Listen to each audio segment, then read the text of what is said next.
Vancouver is a remarkable city. It's something that's known internationally. We're a small city, but we strike above our weight class. Why is that? What makes Vancouver so special? Sure, it's geographical location, but it's also how the city's built. How does our environment interact with the humans in the place in which we occupy? How do we promote more culture? How do we promote diversity? How do we promote good living? That's what Chris VOLLAN was talking about, and how he was talking about how we've actually developed as a city, as an identity, what that means for us, how urban planning and architecture comes into the conversation. Chris is, dare I say, a godfather. He probably wouldn't put his words on that, but in my mind, he occupies that space of kind of this like godfather of Vancouver development, someone that's been all over the world. Told me what Vancouverism is from a development standpoint. We talked about architecture and how that influences human behavior. So human psychology, city development, city planning, community building, all encompassed in this conversation. If that's something you're into, this is a conversation for you. Without further ado, here's Chris.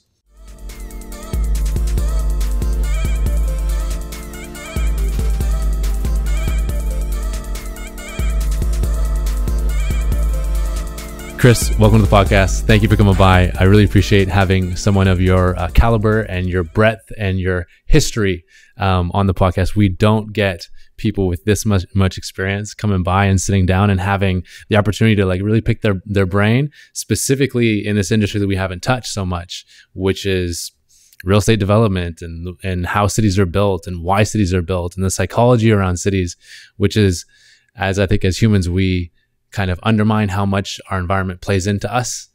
And I'd love to shine some light on that. So Chris, thank you for stopping by. Thanks for letting me be here. Yes. We can talk about this for hours. Yeah. Careful now. Yeah, we won't. Careful but we now. can't. We can't. Careful now. Yeah. But we could. I can. We'll put it at that. We have.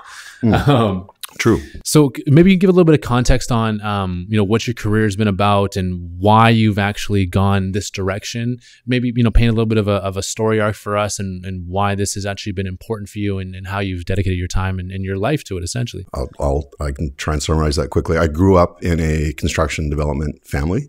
My grandfather immigrated to the country when he was 17 and started building fox traps, and then grain silos in Alberta, and that translated into a construction company. And then my dad was a structural engineer and built a bunch of buildings across the prairies, and I went into engineering because of that, and then followed him instead, but practiced engineering for 10 years in Victoria, mainly in seismic earthquake engineering. And then one day woke up, looked in the mirror and decided I was bored, and decided midlife crisis at 33 or something, and decided I needed to get into real estate development. So moved to California, started working for IntraWest in resort real estate development. And that was my entree into the world of urban planning and real estate.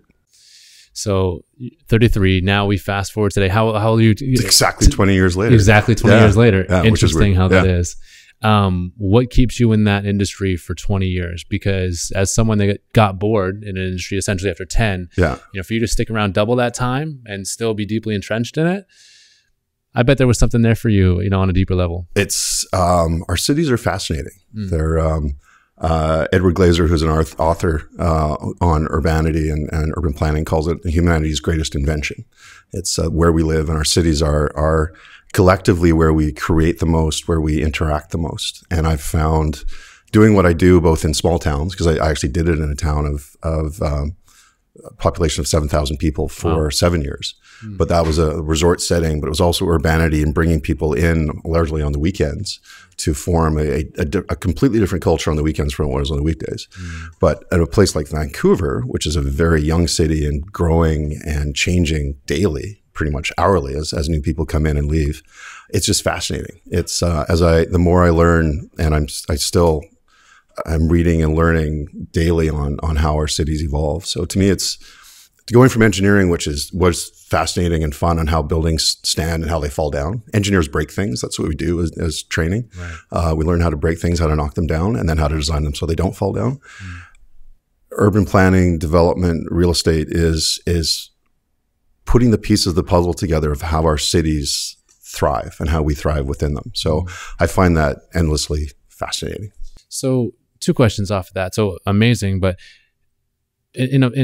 as a forward-facing figure and someone that has dealt with the public and all this, how do you think the public perceives you, your peers, your colleagues? What do you think your outward-facing identity is to them, and what do you think that you mean to the city, and what do you think you mean to your colleagues? What do you think you represent to them? Well, public face, let's start with that. Sure. We're developers are agents of change. Right. We're responsible for implementing the physical changes to the cities. We're the bricks and mortar side of, call it the applied science, much like engineering. We're not the, you have the urban planning side, the education side, the research side. The developers and contractors are the physically building the city. And as agents of change, we've been generally, in some senses, reviled for centuries. A great story about London, a development that Grosvenor did there 300 years ago. And it went all the way to Parliament to complain about how they were destroying the heart of London. That neighborhood, and I can't remember the name of it now, is one of the most beloved neighborhoods in central London these days. But 300 years ago, it was destroying the fabric of the city. Wow. And that's what we do. We as developers, builders, especially in an urban setting, in brownfield developments, we're tearing things down to build new things. And that means change, and that's challenging. As humans, we react usually pretty negatively to something changing in particularly our neighborhood. If Absolutely. we've identified with it really strongly. Do you want trees in your backyard? Do you not want trees in your backyard? Yeah. And, even small things like replacing a sidewalk gets people upset. I've heard of petitions of, people upset. Don't widen my sidewalk or narrow it or cut down the trees or plant new trees. So any change is difficult, and we represent change. And that's why I love it, because I do like the dynamism, and I look at a city as an organism. And I think a lot of us do. But in that, we're pulling the carpet out from people half the time. So you're making some people happy and some people really upset. Hopefully the people you're building new homes for, you're making very happy, or new offices for, you're making happy. In the context of the industry, I think Vancouver's a very unique animal in just the size of the city we are. We're very small. We're very young. What qualifies as small? Well, our metro region is 2.6, 2.8 million, something in that range. So on a global scale, that's really small. Right. We're still the third largest city in Canada. I have no idea where we are in the context of North America, but in the global scale, where cities are 10 to now 20 some odd million, we're really small. But we hit above our weight in what we do on the urban scale, on our urban planning, and how we approach urbanity from a societal level, how we've agreed to create the city that we have. So sorry, rounding back to your question on how it's perceived within the industry. I think there's a lot of people go into the business, I think because they have an interest in how the city evolves and how people live and what they're going to live in. Right. And similar to any, I think, trade, there's people who are earnestly just fascinated by it, and there's people who are in it just because they want to make a living. But my experience is most people in it, most developers are in it because they love building the city. So now, okay, so that's developers. But what about you? What do you think what's the role that you've played over the past 20 years in the industry? I see you though. I see you stepping up. Yeah, I did. I've got I have a very varied background between my engineering, my resorts, my hospitality background to begin with, which is the family business. And then structural engineering, and then resort real estate, and then urban real estate. So I'm a bit of a different animal in that sense, which I'm very happy about. But I've also, that experience has led me into, I'm not a long-term Vancouverite, for one. I've been back here for 13 years. So I'm still a bit of an outsider in that sense, which is funny. I think you have to be here 25 years. Is that what they say? You've got 2 more, at least, of living before you actually count as a Vancouver. Yeah, thanks, man. Yeah, sorry. So actually, I don't know. I think I've had my 13 years here. I've worked for 2 different companies. I've got to work with a lot of professionals in Vancouver, a lot of the municipalities, and I think I'm perceived as being relatively easy to work with and knowledgeable and passionate about the industry. So, and again, most of the people I work with are, but I think there's a level of common respect within the planning world, the architectural world, the design world that I've been lucky to be a part of. What's your identity to yourself?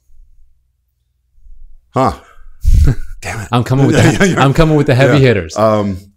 There's two parts. There's two parts to that question. Number one is like, who do you think you are to yourself? But who do you think you are in the context of the environment that you've interacted with? You know what I'm saying? So it's not just me, myself, but it's also symbiotic in terms of like, well, what have I done for the city and how have I interacted with that? And what's my place in that? You know, and I know that can be a very complex and dynamic question. But we do want to get into the complexity and how dynamic it is, but it's also people need to understand, right? And we struggle with that a lot, is putting ourselves in a box. Yeah. So if you could put yourself in a box, what would that be?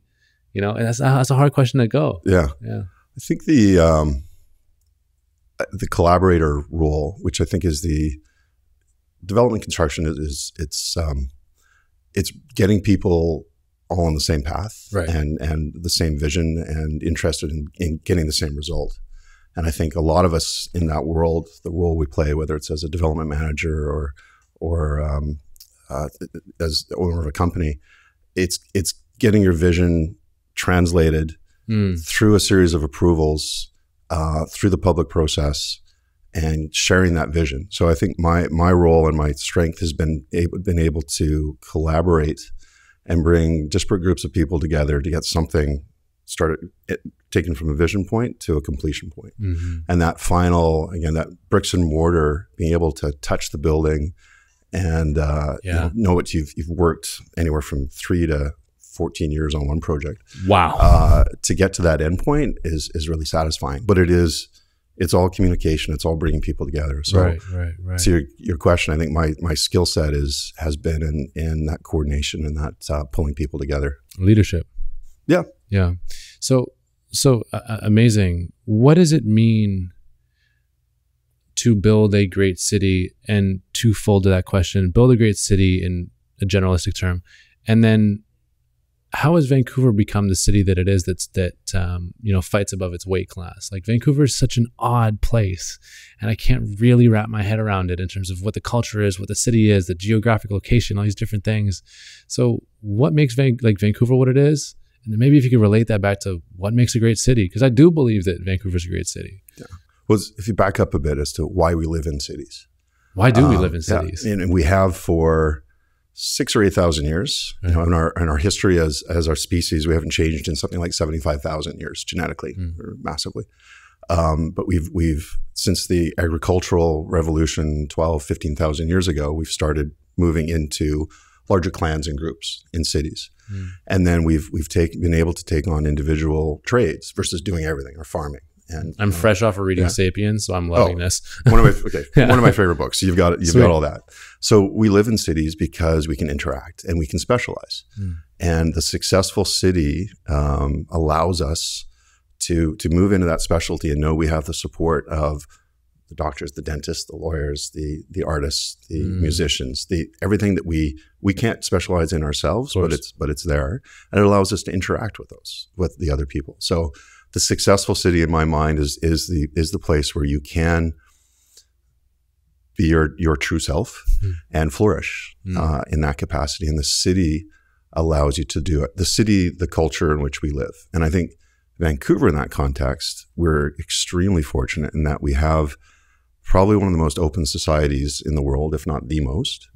We have one of the most successful experiments in urbanity in a very, very young city, in just over a century old, with a sordid past, as all colonized cities have. But in the context of what we have today, we have all of the factors that allow a city and the individuals within that city to be successful, with the same challenges as every other city, affordability being one of the big ones. But probably the biggest, on top of a lot of other societal things. But that's another pipeline we go down. But Vancouver has evolved to punch above its weight because the size of it, but also the way it has been developed under a social contract in the last 30, 40 years is very unique. It's certainly extremely unique in the North American context. Okay, the social contract, I don't know what that means. Call it the conscious decision in the 60s through the 90s to populate the downtown core, to build in density, transit, open space, public amenities to create a livable space, going back to the original points, where the citizens can thrive and live. And it was a very Canadian solution, if I can, having lived in the US for 7 years. We're very lucky in that we have the idea of a social contract, and that the common good, the community good, is a part of the conversation, versus the pure religion of capitalism, which you find in the US, where the buck rules, and it certainly rules the bottom line everywhere, across the world these days. It is our religion. It's our common language. It is, but we have the inherent nature of the Canadian reality is the compromise and the social good, and that led us to what we call Vancouverism, which is a form of development and a form of a downtown that is extremely successful, world renowned for how successful it is, and being copied across the world, both our individual forms of development and our form of urbanity. And we export our design experts around the world for that purpose. Wow. So we'll all identify Vancouver as an amazing architectural and design city, especially amongst its, I work downtown. I look to the left, I have mountains. I look to the right, I have mountains. I look to the left, I have ocean. And it's one of the most beautiful places in the world. I don't know how else to put that. But when I think of Vancouverism, I think of a culture and a lifestyle and a type of person. I don't think of a style of architecture. What is Vancouverism from a development standpoint, and as maybe what is the word you used earlier? Urbanity. Yeah. What does that mean? So, difference between architecture and sort of form of development. Of one could argue, and I'll argue, that a lot of our architecture is pretty basic, banal. But it's also, again, very Canadian, that we don't have a lot of standouts. We're getting more recently some of the architecture in town, which are some standout buildings. But it's interesting if you argue that Canadian culture is more of the fit in for the common good. Our buildings kind of do that. We form this mass that is nothing has really been shocking until recently and stood out, and it's house people. So it's more. Architecture is a separate discussion, I think, from form of development. And Vancouverism is really, it's kind of a blend of, and I'm going to preface this with, there are people in Vancouver who have written on Vancouverism. Our former city planner, Larry Beasley, has just put out a book called Vancouverism, and I think he's the expert on it. The Canadian government did an exhibit in London a number of years ago, specifically on Vancouverism. With a couple of local writers and architects and presenters. So again, as an applied developer, I'll speak to what I know about it. But we have some amazing experts on it who speak around the world on it. A number of our former city planners, actually. But if you take kind of the New York brownstone townhouse, 3-4-story brown house, and the Hong Kong tower, put them together, and then give them some space between the towers, that's Vancouverism. Very, very simply. You add transit, public parks, and amenities, and those together form what I would define in my loose engineering term as Vancouverism. So if you look at the downtown core, all the townhomes, which is eyes on the streets and walkability and that approachable scale from a pedestrian, it's mainly what you see when you're walking down the street. From a distance, you see the towers. But when you're walking down those townhome streets, it's the townhomes and the stairs, the living rooms, the bedrooms, the voyeurism into those spaces that forms similar to the New York brownstone. That walkability and that friendly neighborhood.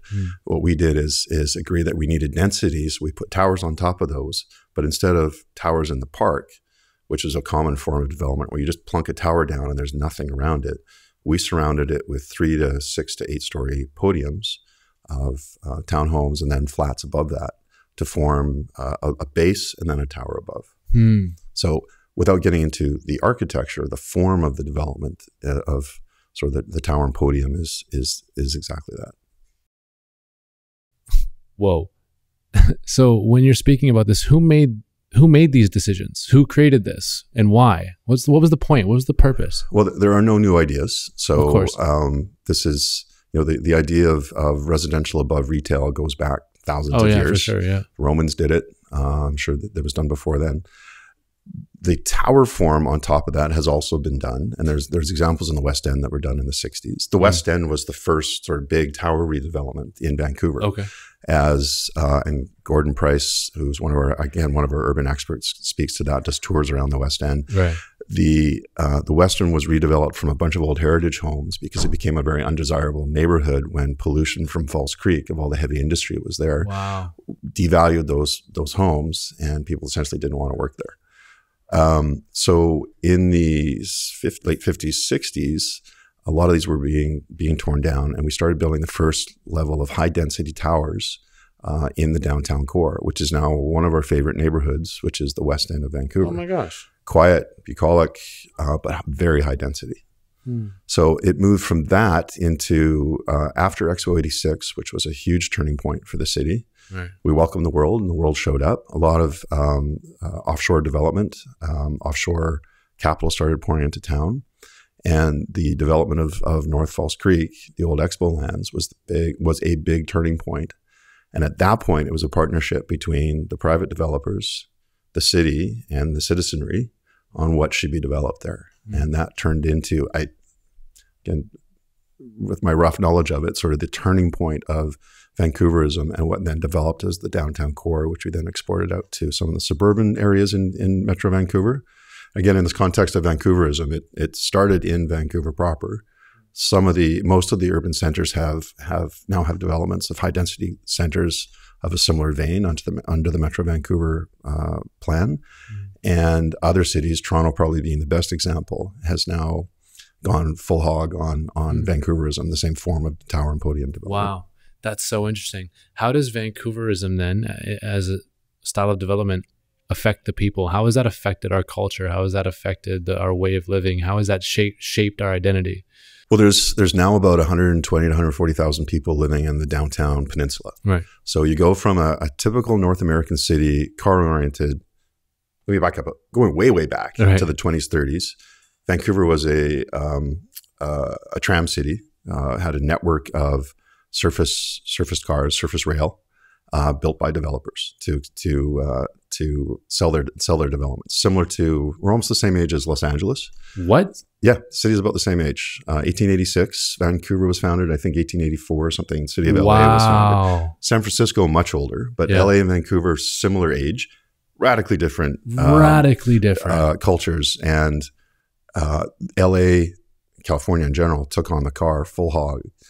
Use that term twice, and I'm going to start using that. I've never said that before. Full tilt. They went for the vehicle, right? Nice pivot. That's great. Massive highways everywhere. But Vancouver did much the same. We burned our trolleys. We dumped them in the ocean, and we got rid of the rail car system that was built in this city, in San Francisco, in LA, and we converted to the vehicle. So again, young city, the suburban neighborhoods evolved. We then adopted the car, but we ran into, again, we could have gone down the pathway of a typical North American city and sprawled, but we have the barrier of the mountains to the north and the east, and the border to the south, and the ocean to the west. So we have this constrained land base. We brought in the agricultural land reserve, I think in the late 70s, maybe early 80s. By the way, podcast licensed to be wrong. It's all good. Good. Fact check. Yeah. There's a fact check on this. Thereabouts somewhere, the agricultural land reserve, which is a massive thing for Metro Vancouver, because we have such a small base of agricultural land. That really confined the city, and it gave us a very different condition. So as we started to grow, the big move to put highways in the 50s, 60s, and 70s, which was fought massively by Jane Jacobs in New York, who's sort of the founder of modern urbanism, or the guru of modern urbanism. That battle happened here, but it was fought actively against highways, but it was also, the economics weren't there to really support it. There was a plan for a massive highway through what's now Chinatown and Gastown, and then across another bridge crossing east of the Lionsgate, Project 99 or something it was called. Massive, like 6-lane highway, which have leveled all of what's historic Gastown today. That was met with major protests and was stopped, partly because there was no funding for it, but also because there was strong activism against it. So while every other city was building highways, we weren't. So we had our surface streets, we had our small downtown core, didn't have a lot of people living in it, but we didn't go the path of most other North American larger cities and build these massive highways, which they're now tearing down everywhere. Of course, which is incredibly interesting in itself. And I do want to stay on this current trajectory, but quick side note, can you explain what highways do to a city and what they do to a culture and why that's relevant and why it's met with so much protest for someone who might not know? I was in Salt Lake last night and oh my gosh, it's literally, I've been bouncing around a lot. It's literally 6-lane roads. They're not highways through downtown. And we walked about 25 minutes to an amazing Cajun restaurant, but such a horrible experience. And you've got cars going 100 kilometers an hour through what would be our equivalent of Burrard or Thurlow. You know? And it's not a pleasant experience. So as you slow traffic down and you allow pedestrians and bikers and people, strollers and wheelchairs to get around and enjoy the experience, your city becomes more enjoyable. I think it's Edward Glaser again, the slower you walk down a street, the more interesting it is. If you're walking by the back end of a Safeway, the loading bay, if that's on your main street, it's butt ugly. You're not going to slow down and take a look. You just want to get out of there. If you're walking by 16-foot storefronts and everyone's different and they've got places to sit and planters or greenery of some sort, you're going to walk more slowly and enjoy the experience. And you might stop as well. So most the European cities we love, oh my gosh, have very little back of house facing the street. Right? They're just articulated little storefronts, and it's always something interesting and fascinating. And half the streets are curved, and there's always a sense of discovery as you're going around a corner or a bend or something, which leads to connection, a human connection. Yeah, it's an excuse to bump into people, to sit, to have a coffee, to sit in a park, to play in a park. Yeah. So the superhighways bisected these cities, often tearing out. And actually, the best example here is Hogan's Alley, where we built the Georgia Viaducts, and we did it there to tear down what was was perceived as an undesirable neighborhood because it was Vancouver's only black population. It was an easy target politically at the time, and that's where they put the start of the highway system was the Georgia Viaduct, and that happened in cities across North America, where the poor neighborhoods were seen as urban blight. And it was easy to knock them down and put up highways. So what happens? Say I'm living in Hogan's Alley and all of a sudden they want to put this development in. What happens as a citizen of that area? What happens to me? I don't understand. Today, it'd probably be a very different conversation. What happened then? Back then, it was, you had very little say. Really? I think, and the general population probably, to be blunt, didn't give a shit. Wow. And we're probably on board with tearing down that neighborhood because that was the other people. That wasn't us.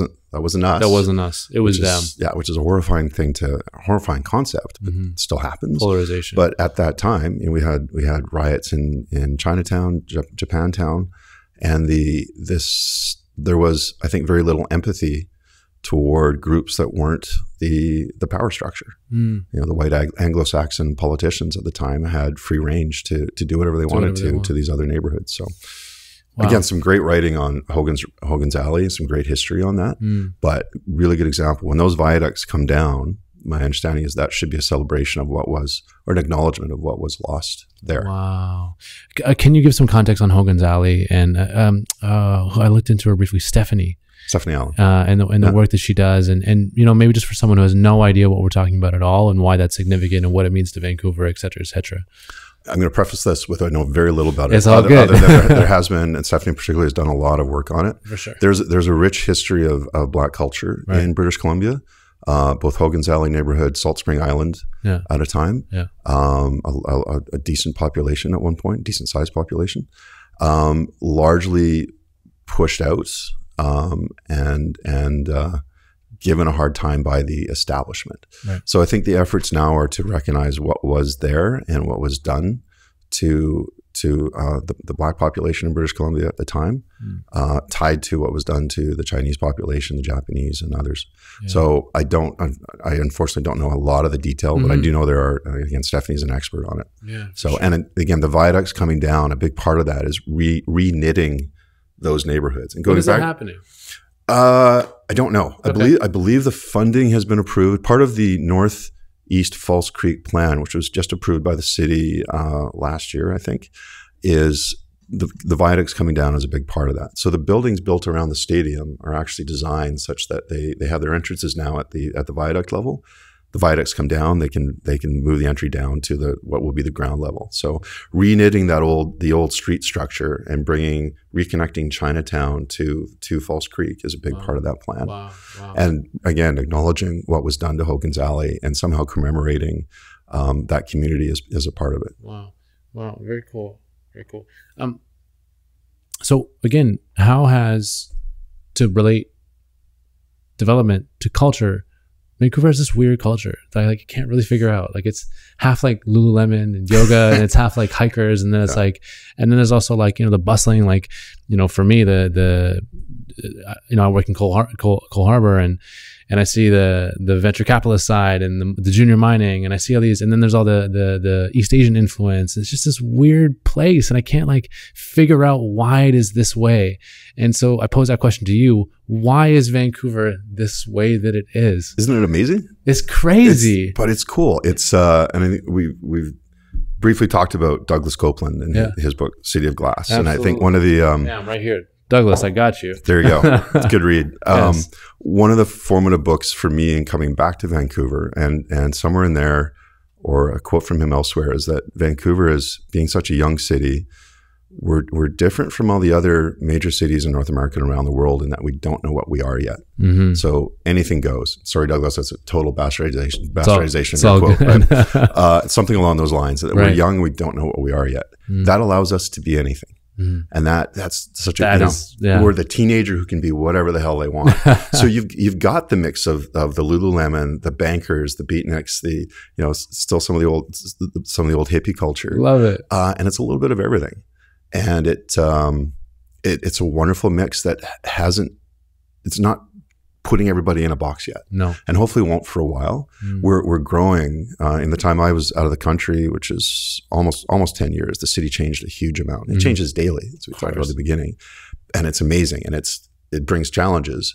But the opportunity that's presented in what Vancouver is, the population we have from all over the world, the level of education we have, and the mix of peoples, it makes it a very exciting small city. Mm-hmm. So how do you create, what is and again, just please extrapolate and think freely in this. And how do you, if Vancouver from this point that we're at right now, as we understand it, is this cool, funky melting pot that doesn't really exist anywhere else in the world, and these kind of geographical advantages and how we've been built and how developers have come in and literally built the ground underneath us. It's this unique spot. Now, how does this go the right way, and how does this go the wrong way? And how do we, most importantly, push it the right way, or to what we perceive to be the right way? Well, that's very timely. It's just where I am in my career, sort of pivot point on how do we push it the right way. Mm-hmm. And it's I can't remember if we talked about my Vancouver's the world's only hope cab ride. A little bit, but please go. So long story short. Hey, it can be a long story long. It's all good. And again, this really motivating story for me is particularly in what I do. Hopped into a cab. It's probably now 2 years ago, going to a friend's birthday party. And I'm usually not a big chatter. I'll sit in the back, but I ended up having a conversation with this guy, and lovely man, ended up look at me and say, "Hey, dude, you're an old soul. Do you mind if I tell you some stuff?" I'm like, oh, that's always a good start. Like, great. Yeah. Flatter me with thinking I have more depth than I actually come across. Right. But basically, he was university trained, but moved to Canada because, in his view, the mix of culture, the politics, the environment, the built environment that we have here is where he wanted his kids to grow up. They're both in university, and he said he had the opportunity to travel all over the world, visit a number of cities, visit a number of places before moving here. But in his view, Vancouver's the world's best hope, and possibly only hope, to get shit figured out. And that's why he wanted his kids to live here, because of the freedoms, the mix of cultures, the size that we are. So he's telling me this story, and we ended up talking for about 10 minutes after we stopped. And I get out of the car, I'm literally bawling. Wow. Because he said it much more eloquently than I. And he's given up his entire life so his kids can go to school here and live here and thrive here. And it was just it really set for me an outside perspective on what, to your point, we take for granted. We started this conversation. We take for granted where we live and how lucky we are and the mix we have, the freedoms we have. And if we can't figure it out, and if we don't put our minds to figuring out how to solve our local problems, but also the global problems, if we can't do that here, where can we? Where can we? So we have that leads to, again, for me at least, an obligation to start figuring out how to change the way we do things. And in my world of development and construction, we're very old school, very bricks and mortar, and we're a huge contributor to greenhouse gas emissions and how we live, but also our mental health or social health. So we need to pivot as an industry and as a city, and Vancouver can do it. We have some brilliant minds here in design, construction, marketing, everything. So how do we push it the right way? And what is the right way? We start having the conversations, and it goes back to sitting in the cafe. It comes back to this, on having the conversations. Who do we talk to that can help us push things a little bit?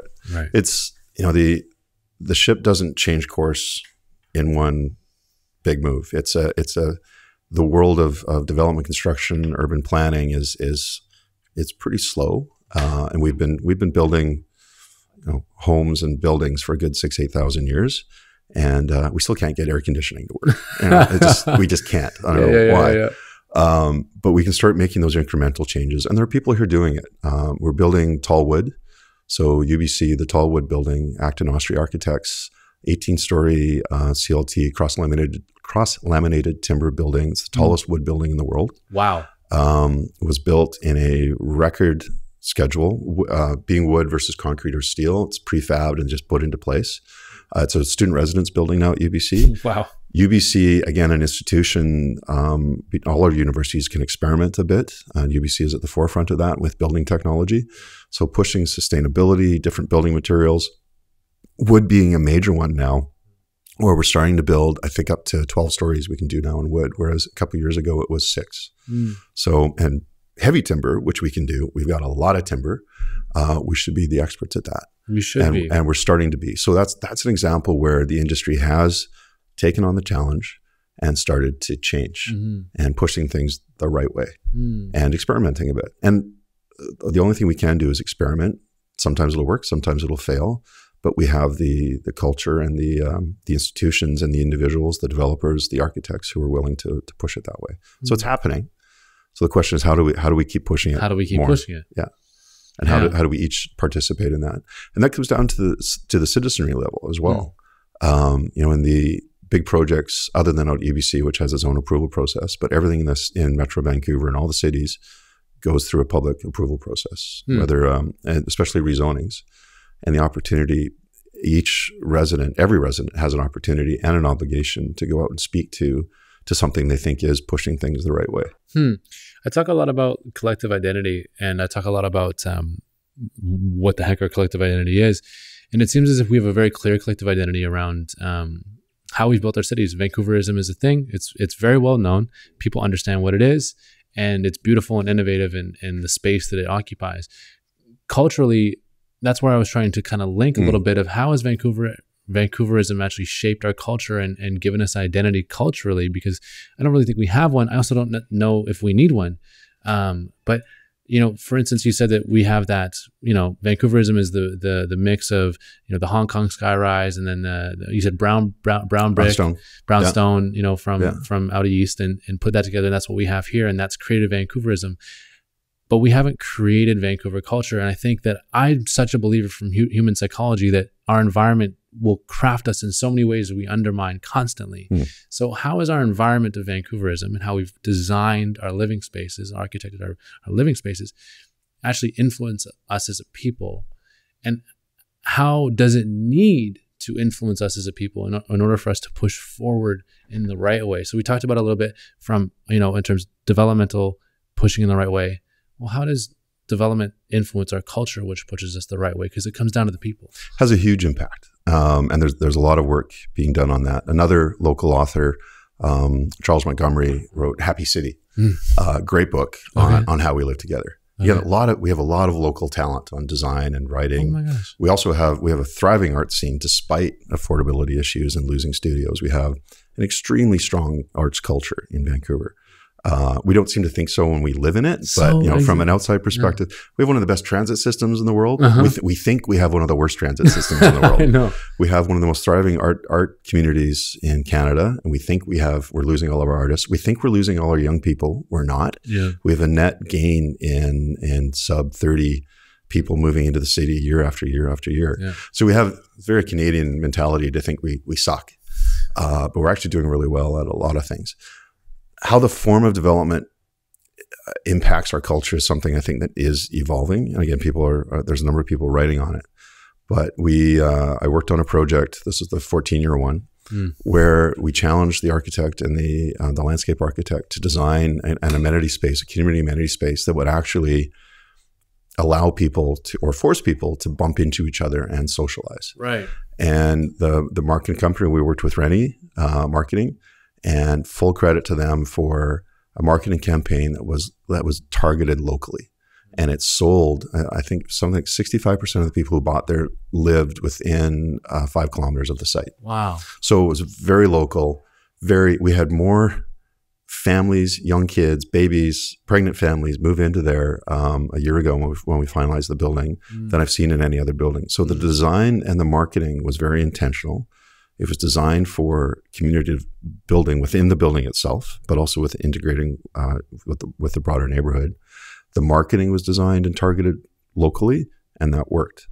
So, to your question of form of development, tower after tower after tower after tower, there are subtle differences within the design of those, both their connection to the block and the neighborhood, but also internally that help people interact and live as a community. And I think that's an opportunity for us that we're still learning, and for the city as well to learn how the codes limited us sometime from doing that. And we are very codified, and the codes don't always. They're more safety focused, which they need to be, versus community focused. So the ability of the planners, and some of the best planners I've worked with have the ability and the flexibility to say, yeah, this will be a good design feature. This will allow people to enjoy living here more, allow them to meet their neighbors more. And it may not be in the code as such, but let's do this. And I think having that conversation, which the planners are fully up for if they can, is more and more what we have to do. So designing our blocks, our larger developments, our master plan developments, down to our individual buildings for community. Loneliness is one of our number one killers. It's becoming an epidemic worldwide, and particularly in North America. Seniors, young single men and women, it's becoming a huge problem. And how we design our buildings for people to interact is a huge part of that. We can design them such that you have a neighborhood within your building. I've lived in 3 single family homes. I've lived in 27 homes. 3 of those were single families that I had, and then where I grew up. But I know more people in my condo in Gastown than I've ever known in my neighborhoods. Wow. So part of it is social effort, part of it is design. I live in Woodwards in Gastown. Great amenity spaces, brilliantly. Full credit to West Bank for having designed fantastic amenities in those buildings. Could have used another elevator too in the big tower, but that's another story. But people meet each other, and I know half the people on my floor, which is more than I've known when I lived on a city block. So I don't know a single person on my floor. I haven't been there very long, but I don't know a single person on my floor. So go ask for some butter. You got any sugar? You got any sugar? Yeah. Or vodka or something. Or vodka or something like that. So what is it about? So how do you build community physically? Physically build community. It's amenity spaces, it's lots of elevators, it's open concepts, it's parks, I don't know what it is. It's a bunch of things. Right. And I don't think there's one pat solution for it all, but again, there's lots of writing on it. From your perspective and your experience. Well, it comes to big picture, transit, open spaces, parks, city amenities. And that's where the city of Vancouver has done a really good job over the years of again, slotting these developments into places with a requirement for amenity contributions. Every development goes through rezoning, pays money to community amenities to form either park spaces or built spaces that go to community uses of some sort. And most of the other municipalities in Vancouver have picked up on that. So the purchasers actually pay for that ultimately. Yeah. So it's a tax on new residents, but that's part of it. You need the amenity structures. You need an amenity-rich neighborhood so people have things to do: groceries, liquor stores, entertainment, parks, places for people to go. Then the buildings themselves need to be able to allow people to live comfortably, safely. Safety is a big thing. So parkade structures, which we may eventually get rid of when we get rid of our cars until we get flying cars. Let's see automated cars first. Yeah. But safety of parking structures. You get a lot of guys designing things, and safety and security for women is a completely different animal perspective. From which I didn't really get, because I've never felt threatened anywhere in Vancouver. Yeah. But an unlit parkade without safety phones or a safety button is a threat to a lot of people, not just women, but to a lot of people. Absolutely. So that taking that male perspective of design and realizing we're designing for children, seniors, women across the board, and thinking of small things like putting an alarm button in your parkade is really important for people to feel comfortable. Comfort, safety, security, and then social interaction in spaces. So the one building I was talking about, we actually designed dueling barbecues. This was the landscape architect, PWL, came up with the idea of, instead of we needed 2 barbecues for the number of people there, so let's put one over here and put one over here. And they're like, you know what? Let's put them together so people actually have to talk to each other when they're barbecuing. And put the tables over here, but put the barbecues together. Just a really simple move to create some accidental interaction. We put a dog park and a dog wash. My pet peeve literally is to put a dog wash in every building. So you can, again, it's a social thing. People love dogs. And we have a lot of dogs in buildings in Vancouver. So put a pet wash in. Put a little dog run in so people can meet their pets. I meet people more through their pets first. Oh, of course. And I know all the pet names.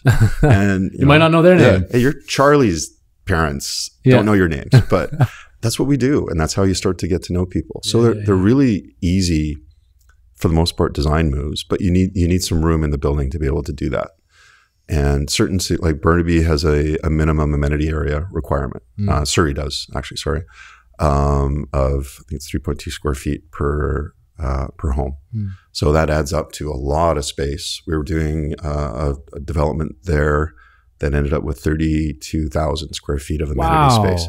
So the key is, now you got all the space, and you see a lot of developments where it's just like there's one treadmill, and then there's nobody, and then there's a meeting table, and there's never anybody in those spaces. So the secret is, how do you design those spaces so people actually use them and they interact? And so that's the challenge. Your thoughts on that? It has to be an intentional process. It's kind of like casting retail on the ground floor. You want retail that's going to complement each other and bring traffic to one store, and one store that may not be pulling traffic from a distance. You want them to come to, say, the grocery store. So did you say cat string? Casting. Okay. Yeah. Okay, got it. Yeah. So actually, literally going through an effort of casting your retail mix on a podium level. What's the best synergy between your retailers? Wow. And Rise, my former company, to their credit, was doing a lot of work on local retailers and how to get them in, because the taxes and the triple net rents are really hurting a lot of our retailers in Vancouver. So how do you get them to be successful? How do you get people to visit them? And what's that exercise? And then for the amenity spaces, you really need a psychologist or an urban psychologist to plan how people are going to use them. And I think that's a growth area for us. Again, there's a number of local people who are doing research and writing on that, and we're slowly starting to adopt it. But it also needs to be done in concert with the cities, because the developers get penalized for extra space. So if we want to put extra space in, that's going to make it a better community. The cities need to develop some level of flexibility such that becomes, it's either incentivized versus just provide space, because we'll just provide core and shell space and then leave it for the strata to manage or shut down, which often happens. Right. It has to fit within a strata budget, which is another challenge. They have to be able to operate it, and that you get a bunch of homeowners together, and it's a non-professional group that's trying to manage a building and cut their costs. Yeah. So you have to be able to design it such that it works economically, it works socially, and it's hit and miss, to be honest. Yeah, it's a challenge. So you've gone all these places. You've done development essentially all over the world. You've lived in how many cities have you lived in? Do you know? 3, 4, 8. 8 cities. Yeah. Predominantly North America. Yeah. Yeah. So you've been all these places, and yet now you live in Gastown. Yeah. What is it about Gastown? I love Gastown. Why do you have such a passion for Gastown? Why is that? It's gritty. You know, it's the best and the worst of us, and it's our lack of social empathy and planning is on exhibit there daily, and that's a challenge. We need to be able. We as a society, there's a great quote about a society is reflected by how it treats its poorest. Of course. And we're a long ways off from figuring that out. Yes. So for me, it's a bit of a reminder of how lucky and entitled I have been in my life. But it's also, it's some of the best restaurants, it's access to the water, cafes. Yeah. And grit, old buildings, I can't remember if we've talked about this or not. The soul of a building changes as it ages, and the more it gets. You took it right off my page, my friend. There you go. So the buildings in Gastown have a lot of soul and history and energy from 100 years of people living there. You can feel the bricks, and there's something there. Yeah. It's just that human energy that's been there for that amount of time. Yeah, so cool. So cool. And how that, like, you go and you stand there, you shop there, you grab dinner there, whatever it is. It feels different. It almost feels like another city. Yeah. It almost feels like another city. It's so drastically different. So cool. Yeah. So, and I don't mean to spend too much time on this, but how is Vancouver growing in the Lower Mainland? Like, we see the development of, Metrotown now, and they're going to redo that, and Brentwood and all these types of things. How is Vancouverism reflected in those municipalities, and how are we growing outwardly like that? What are your thoughts on that? Because for me, I'm just like, hey, there's another one. Hey, there's another one. Hey, there's another one. What does this all mean?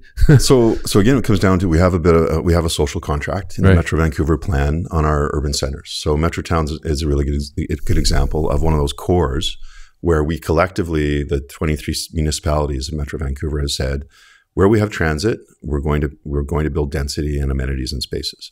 So I honestly can't remember how many cores there are, but Metrotown is a good example. So Burnaby's driving that, the development around Metrotown itself, and whether that gets redeveloped. So right now it's a bit, as an example, there's a lot of tower and podium developments going in, a lot of population growth in Burnaby, in Surrey, and mostly tied to transit. There's still a lot of urban sprawl going on. We're building out as far as we can in the valley. Still single family homes and townhomes, which are in high demand. But the cores, I think all the municipalities have bought into the high density core around transit concept. What we have to get a handle on is what we're investing, how many billions we're going to invest in transit over the next, yearly over the next number of years.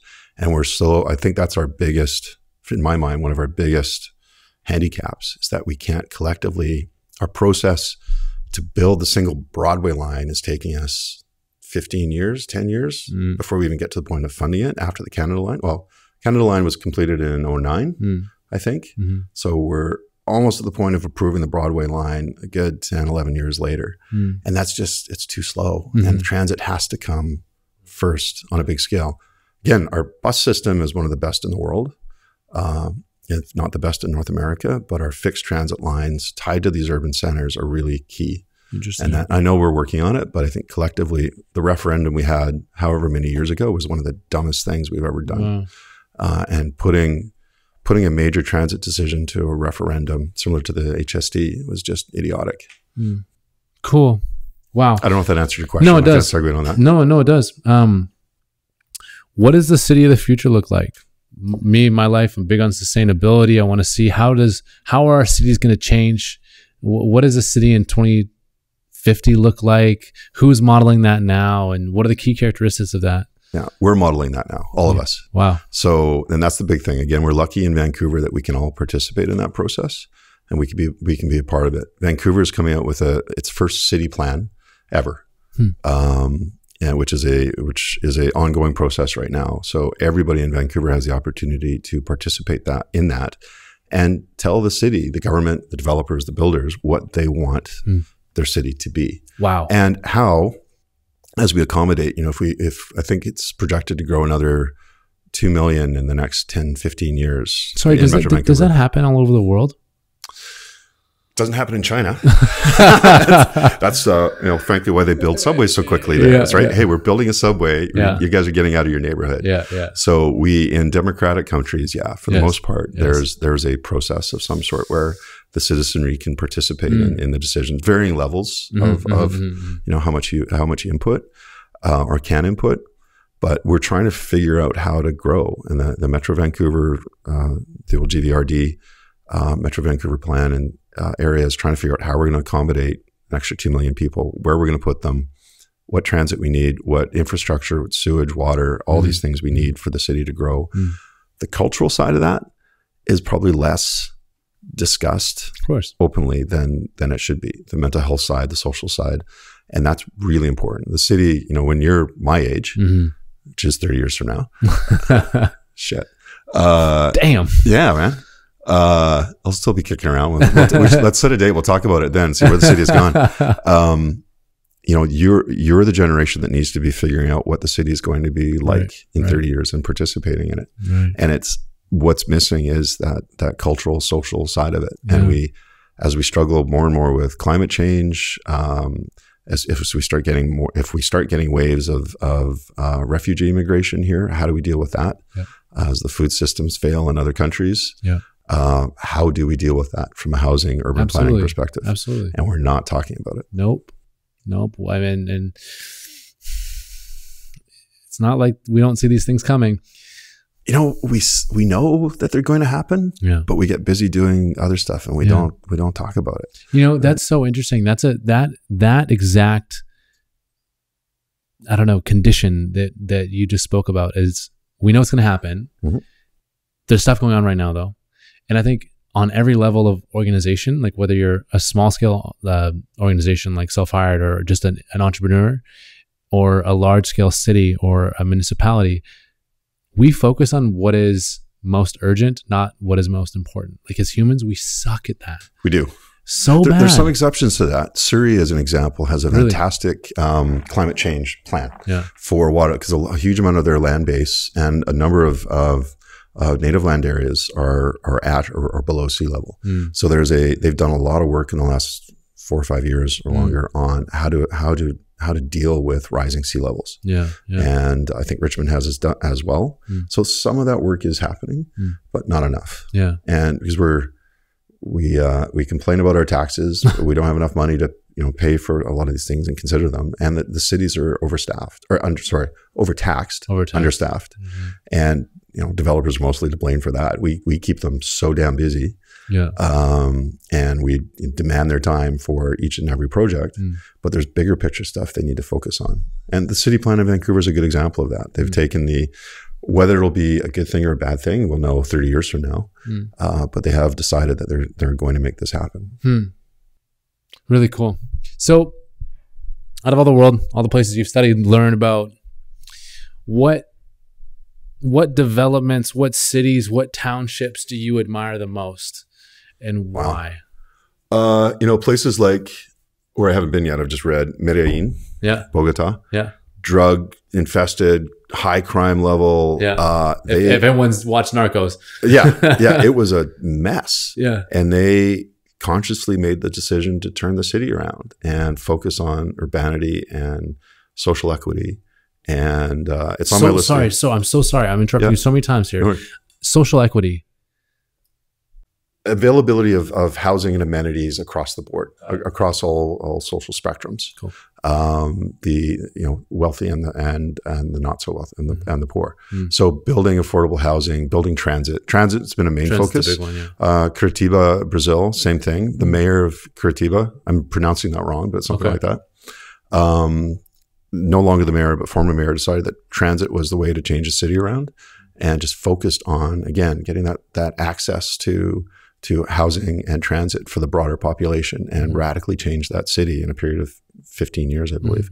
So there are cities all over the world participating or doing things on their own like that. Smart cities, there's smart city programs all over the world. Vancouver vied for that and lost out to Montreal.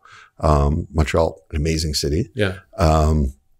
And the focus of the smart city program is how do we make our environments better? How do we increase our social equity? How do we deal with the affordability crisis that's hitting cities all over the world? How do we disconnect finance and private finance and extreme capitalism from the needs of our cities? And again, going back to the beginning of our conversation on the religion of capitalism, how do we restore our democracy and restore our cities and get it out of the hands of the massive Blackstones of the world, the private equity funds that started off with good intentions and actually service REITs and help seniors in that sense, but are kicking out seniors on the other. So, and they're buying up buildings all over the world and demo evicting people. And it's just, it's finance without empathy. And that's happening all over the place. So, and cities are starting, cities, again, going back to to our greatest invention, cities will solve the problems if they're allowed to. And there are city governments all over the world that are stepping up and realizing that affordability is an issue. The ownership of a mass percentage of their buildings by foreign nameless firms is a problem, and what can be done about it. And there's moderation. So, and again, that's, I think, where we're lucky in Canada. We don't have the extreme capitalism of the US, but we're still suffering from it to some degree. So can we come up with solutions in finance? Because we're not getting away from finance. We're not getting away from capitalism, but we can moderate the system we have to the betterment of our cities. So how do we do that? Boy, I have so many finance and REIT questions. I'm not gonna go there, frankly, for the sake of time. But yeah, how do we invest in? How do the private equity firms invest the right way in our cities and make that profitable for all our shareholders? Let's not get too much into it, but you know what I'm saying? That's your world, right? Damn, how do we? That has to change. Absolutely. And like you said, some people encourage senior living and others, push it right out of the way. And so how do we find those things that align with our values and our ethics? You get some doing both at the same time. At the exact same time. And so you can't differentiate them, which makes it hard for a person in my position. And it's pure spreadsheet development where you don't see the impact on the street. No. And that when you're doing finance from New York for a building in Berlin, there's no connection, there's no humanity, there's no empathy. Nothing. So how do you manage that? Yeah, it's great. And we live in a global world. Yeah. So I don't know. Yeah, I don't know either. I had this concept where, so I'm thinking about I'm driving here today and I'm like, man, I want to create a space. Like, remember what public libraries used to be, and what cafes used to be before fucking cell phones, and we don't have that anymore. Like, public community centers aren't the same. Everyone's so isolated. Yeah. We have no place of collective collaboration. If I want to go meet someone, and not in a Tinder type of way, not in let's go to a meetup type thing. Yeah. I just want to genuinely go somewhere, maybe engage in activity, maybe not. I don't know. Where are those spaces? And more importantly, how do we create them? Because I don't see them. Go to a city planning session. No, and I'm not kidding. The Granville Street Bridge, the city hosts a lot of, and the other municipalities in Metro Vancouver do as well. But City of Vancouver just hosted a number of meetings and open forums on the redesign of the Granville Street Bridge, which I think is amazing. A bike path, a pedestrian path on the east side of the bridge facing the mountains and the water, and taking down is it 8 lanes, I think, to 2 of traffic, to 4, and allowing some bike space. But a whole bunch of public meetings on that. They have charrettes, they have sit-down forums. You sit down at a table of eight people and you talk. Wow. And you talk about design and your city and how you live in your city and how you use it. So that's one example. Really interesting. And they do a lot of that. And they really struggle to get people to participate. Of course they do. Because we're all busy, right? Yeah. And everybody, most people under 40 have kids and they're busy and they just can't get out to it as much. So that's one it's participating, but it's also a way to meet people. Really, really cool. The other social activities that are not like that, and how do you meet people without your damn cell phone? It's a struggle. I don't know. I just took 4 buddies on a ski trip for a week. And we that's how you do tried it. to stay off our cell phones. Yeah. But I didn't listen to the news for a week. It's amazing. Wow. Until I got back here, and then the whole world's gone to shit again. But yeah. Wow. Yeah. But that's also one of our struggles with social isolation. And the Vancouver Foundation did a study a few years ago on everywhere, but in Vancouver they studied it. We're sitting in our suites, in our little boxes in the sky, on our phones and watching TV, and we're not getting out and meeting people. So and that's a societal, it's partly a form problem, but I think it's largely a societal problem. Yeah, that's happening everywhere. Everywhere. Yeah. How do we fix that problem? How do we fix the human connection problem? How do we enhance the human growth experience? Like these, I don't know. But someone needs to have the audacity. We need some bold moves. We need to figure it out, because we're going down the rabbit hole of disconnecting. We're all becoming trolls online. Oh my gosh. And it's killing people. It is. Yeah. And the lack of empathy that allows. Compassion. Oh my gosh. Yeah. Oh it's my horrifying. Gosh. Oh my gosh. Any hints or inclinations on said big moves? What could be a big disruptor to this? What could come in and really shake things up? How, like, I don't know. Yeah. I wish I knew. Yeah, but that's part of what I'm trying to figure out right now, is this sort of a career pivot, what those moves could be. Humanity responds to emergencies, and when shit goes sideways, we figure things out. And it knocks us out of our complacency. And I hate to say we need something to knock us out of our complacency. And it's shocking and horrifying that the reality of climate change isn't doing that. Oh my gosh. But it's not to a large degree. So we need small level disasters to kick us in the ass to say, hey, we need some better solutions here. Yeah. And use the fentanyl crisis as one example. It is motivating a lot of people, a lot of young parents who've lost kids for absolutely no reason are engaging and activating and try to change things. But it took a disaster in their families for that to happen. Yeah. And unfortunately, to your point, we live in a society now where if it doesn't happen to us directly, it might as well not happen. I think an example where we've actually done a good job of that is in the Syrian refugee side, where we as a country reached out and said, we're going to take a larger percentage than I think any other, certainly in North America, a larger percentage, less than a lot of the Eastern European countries. But we took a stand and said, we're going to do this, and we're going to respond to this disaster, and do so more overtly than a lot of other countries. So that's a good example. Yeah. But not enough. Yeah. It's social disconnect. Yeah. We got to wrap here, but I do want to ask, with where you're at in your career, you're 21 again. Like the world is your oyster. You can quite, or at least 33, somewhere around there. 33. Call it whatever you want, man. Yeah. Like you seem in great health and great spirits. You're so deeply entrenched in so many things, and your mind has gone to the moon and back. What are you passionately curious about now? Where do you want to direct your energy? What are the problems you're trying to solve? And what do you think is next for you besides doing these, huge development deals? Yeah, I love building homes, and I think the knowing that somebody's living and enjoying or working in a building or structure or neighborhood that you've worked on is huge, and I get great pleasure from that, from knowing that I'm contributing in that way. But as we've been talking about, the world is falling apart. We're killing it. My industry has a huge responsibility on that and a huge opportunity. As does mine, but yes. We all collectively do. Yeah. But the bricks and mortar world can and has to change.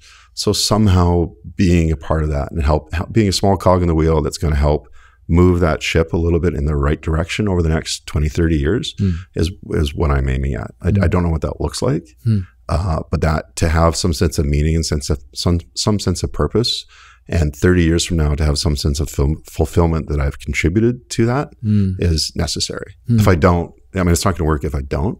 So I know that's what I have to do. I just don't know what the hell it is yet. Right. So that's exciting. That's very daunting and exciting at the same time. As it should be. Yeah. As it should be. Amazing. Chris, you just have a bunch of people that are sitting, listening, or watching this and going, oh my gosh, this is insane. I need to learn more. I'm inspired. What do you want them to do? Like, what resource is there a book you want to read? Do you want them to reach out to you personally? What do you want? There's so many books. I can give you a list of some of the inspiring books. And again, we have some amazingly inspiring people in Vancouver who've written a lot. Happy City, Vancouverism, Larry Bisley, Charles Montgomery. I'll send you a bunch. Edward Glazer, Richard Florida. Yeah. A lot of contemporary writers on cities and how we live and how they change. And the fact that, you know, cities are organisms, they change. We're part of it. We're the blood flowing through the city. And I think participate, get out, be curious about how your city is forming, evolving. Cities have died for thousands of years when the economics peter out or this people stop living there or stop caring. So if we want Vancouver to be, and Metro Vancouver to be, a vibrant, dynamic city that's going to continue to be hitting above its weight for the next 30 years, we have to play in it. And we have to participate in it, and we can. And I'll talk anybody's ear off. That's obvious, but there are a lot of resources out there. There are a lot of people in the industry. A lot of people, a lot of resources to talk to. So just get curious. The best thing you can do in anything you do in life is be curious and just ask questions. Yes, sir. That's the ethos of us. Yeah. I love it. Which is exactly what you're doing, right? Yeah. Thank you for that. Yeah. Thank you for being a part of that, Chris. My pleasure. Thank you so much, Chris, for coming on. If you enjoyed that podcast, make sure you hit subscribe. I really appreciate it. If it's something that really brought you to the next level, really made you more curious about urban planning, go out and get involved. In our show notes, we linked a ton of resources that Chris sent over that we added in, things that he referenced in the podcast. You can actually check that out at thinkspacepodcast.com /Chris. What is that called? The little thing. It's not it's not an underscore, but it's like the little dash, whatever that little dash is, Chris-VOLLAN, and check out those show notes right there. We also have, that'll link to the YouTube. If you want to check out the visual experience of this podcast, make sure you go over to YouTube. And thank you guys as always for tuning in. Oh, I almost forgot. I wanted to do a special shout out to the people over, or actually Jade over at I'm an Adult Now What podcast. Super cool podcast coming up. She's a 24-year-old that strikes above her weight class in a similar space for us. And if Think Space is something you enjoy, then you'll probably enjoy Jade's as well. So make sure you go over there and check that out. I was recently a host or a guest on there, and she hosted me beautifully. Thanks, guys. Ciao.